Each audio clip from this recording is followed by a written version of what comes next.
28 जुलाई को नागपंचमी का त्योहार है।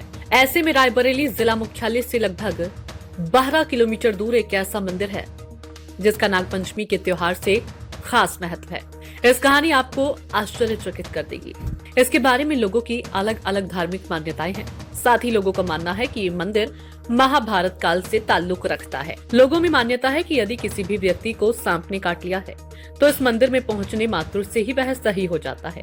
उसे किसी प्रकार के इलाज की जरूरत नहीं पड़ती है। धार्मिक मान्यता यह भी है कि आस्तिक बाबा का नाम लेने मात्र से ही आपको सांपों से भय नहीं लगेगा। सावन माह की चतुर्दशी को आस्तिक बाबा मंदिर का विशालकाय मेला लगता है।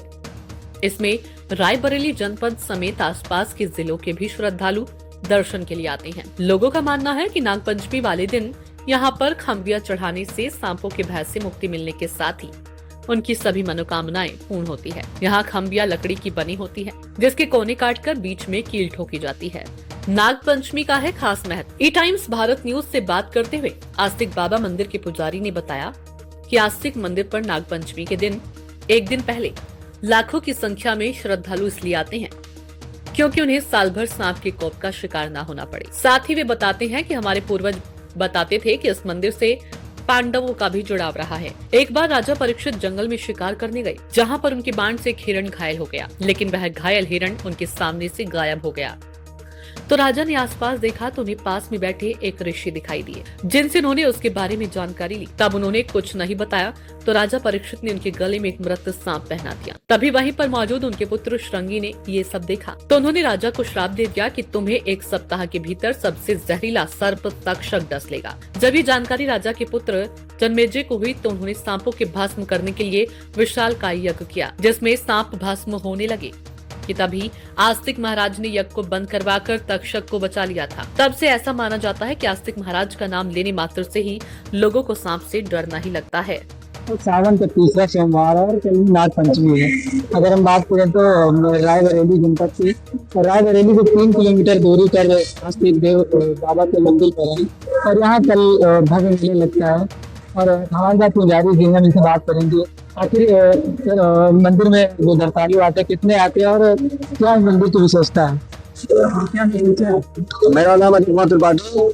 कल मेला है, जैसे कि बाबा के मंदिर की क्या क्या विशेषता है। अब यहाँ पर सब पार्टी जो लोग आते हैं उनकी दुहाई बोलकर आस्तिक बाबा का नाम लेकर सही हो जाते हैं और सब सही मनोकामनाएं पूर्ण होती हैं। अच्छा, बाबा के मंदिर में चढ़ावा कैसे क्या चढ़ता है। चढ़ावा एक खंबीर बाबा की एक पुतला था जिसकी मनोकामना पूरी हो जाती है, वही चढ़ाता है। लेकिन ये प्रसाद के रूप में चढ़ाया जाता है क्योंकि ये 10 रुपए का मिलता है, इसी वजह से ये सहाय आप व्यक्ति चढ़ाता है। जो प्रसाद ये चढ़ाना चाहिए वो बासु में निर्जला चढ़ाना चाहिए, लेकिन खा पी के चढ़ाया जाता है, उसका मान्यता नहीं होती है। खाली कहने का है हमने प्रसाद चढ़ा दिया।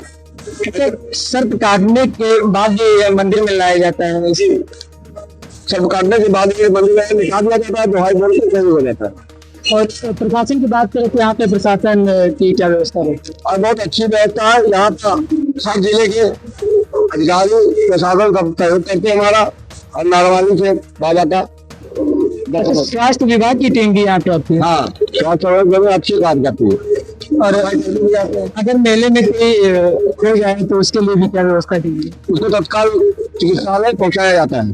तो मंदिर में खो जाने की बात, मंदिर में अगर कोई खो जाए मेले में तो उसके लिए क्या अनाउंस लेकर होता है, उसको बच्चा जिसका होता है वो पकड़ा जाता है, उसको सूचना केंद्र पर पहुँचाया जाता है, उसको गार्जियन दिया जाता है।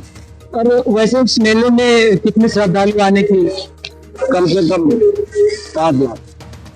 तो हमारे साथ में मंदिर के पुजारी थे, उन्होंने बताया कि यहाँ प्रशासन भी पूरी तरीके से मुस्तैद रहता है और स्वास्थ्य विभाग की बात की जाए तो यहाँ पे पूरी तरीके से मुस्तैद रहता है। जो भी एक मेले में व्यवस्था होनी चाहिए यहाँ पे सारी व्यवस्था की जाती है। राहुल कुमार, ई टाइम्स भारत न्यूज, रायबरेली।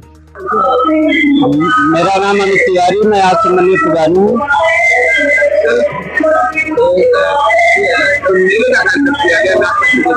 नाग पंचमी के एक दिन पूर्व चौथ के दिन यहाँ मेला लगता है।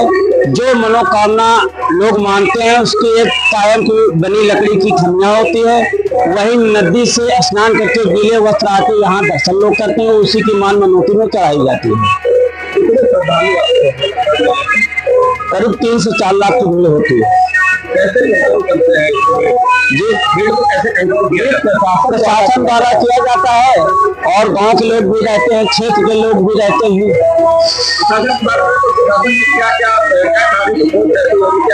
पूरे जिले की रहती है। स्वास्थ्य विभाग भी अपना कैंप डाले रखे रहते हैं और एम्बुलेंस की सारी व्यवस्थाएं रहती हैं। वो हमारे पास सूचना केंद्र है, माइक की सारी व्यवस्थाएं, अनाउंसमेंट है, करीब 2 किलोमीटर में हार माइक चलते हैं, उनसे आवाज देकर पुकारा जाता है।